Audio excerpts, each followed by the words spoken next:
Lá, o jogo acaba no apito. Mas aqui, a discussão começa depois.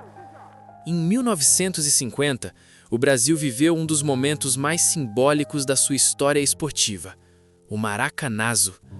Não foi apenas uma derrota, foi uma narrativa interrompida. O país já tinha preparado a festa, já tinha preparado o discurso, já tinha preparado a consagração. E, de repente, o roteiro foi rasgado diante de quase 200 mil pessoas. O trauma não foi só futebolístico, foi simbólico, foi identidade, foi autoestima. Um ano depois, em 1900, de grandes clubes europeus, representantes de países que estavam reconstruindo seu futebol no pós-guerra. E o campeão foi a Sociedade Esportiva Palmeiras. Naquele momento, os jornais brasileiros chamaram de Campeonato do Mundo. Jornais europeus trataram como competição internacional de alto nível. Não havia internet, não havia padronização FIFA moderna, mas havia percepção pública. E a percepção era clara: o Brasil tinha vencido o mundo. É importante lembrar o cenário global. A Europa estava se reorganizando após a Segunda Guerra, clubes reconstruindo elencos, países reorganizando ligas. Trazer equipes europeias ao Brasil em 1951 não era simples. Era logística complexa, era investimento, era intercâmbio real. Não era amistoso de pré-temporada, era torneio estruturado, premiação, cobertura internacional e, principalmente, simbolismo. O Brasil, que um ano antes tinha chorado no Maracanã, agora recebia o mundo e vencia.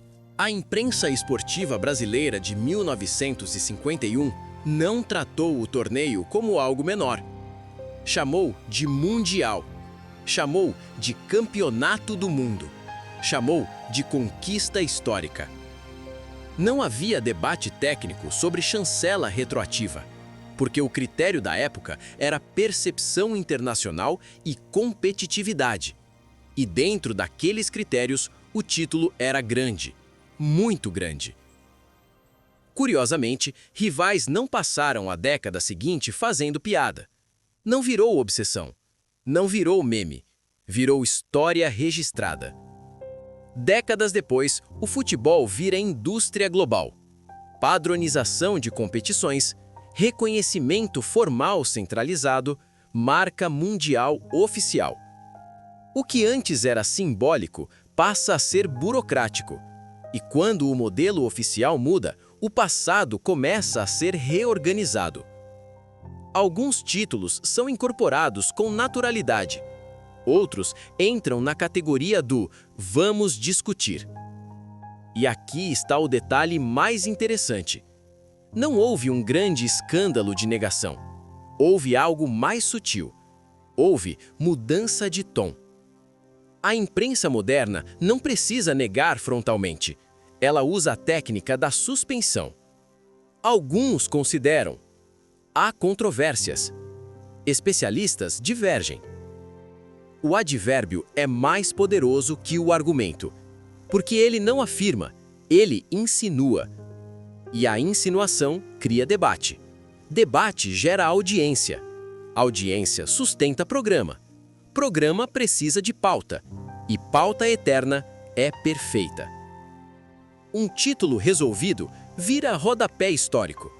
Um título questionado vira tema anual. Existe também um componente geracional. Quem viveu os anos 50 enxergava 1951 como afirmação nacional. Quem nasceu na era do marketing esportivo global aprendeu outro critério. A nova geração cresceu com a ideia de que Mundial é o torneio padronizado e transmitido globalmente sob chancela central. Então, quando olha para trás, tenta aplicar régua moderna em contexto antigo. É uma espécie de anacronismo esportivo. Julgar o passado com o manual do presente. Há também o fator rivalidade. Um título antigo, forte, simbólico, de um clube grande com rivais nacionais igualmente grandes, é prato cheio. Porque se você não pode apagar, você relativiza. Se você não pode negar, você ironiza. E ironia repetida vira verdade social, mesmo que não vire verdade histórica. O futebol brasileiro já reorganizou sua própria história outras vezes. Reconhecimentos tardios, unificações de campeonatos, reinterpretações de torneios antigos. Quando interessa fortalecer tradição, o passado é incorporado. Quando interessa alimentar disputa, o passado é tensionado. A mídia acompanha o fluxo, porque a mídia não apenas registra rivalidade, ela potencializa. Talvez o debate sobre 1951 nunca tenha sido puramente técnico. Talvez seja simbólico. Aceitar aquele título como grande significa aceitar que o Brasil respondeu ao trauma de 1950 com afirmação internacional. E isso mexe com narrativas consolidadas. Porque muda a cronologia emocional do futebol brasileiro. Muda o ponto onde a autoestima foi reconstruída. A pergunta não é apenas, foi mundial ou não foi? A pergunta é, por que, 70 anos depois, isso ainda incomoda tanto? Quem ganha quando a memória coletiva vira disputa infinita? Quem ganha quando a história depende da entonação da mesa redonda? Em 1951, vendeu-se esperança. Hoje, vende-se polêmica. E polêmica é mais lucrativa que consenso. Lá, o jogo acaba no apito, mas aqui, a discussão começa depois. E no Brasil, o jogo termina em 90 minutos. A narrativa, não.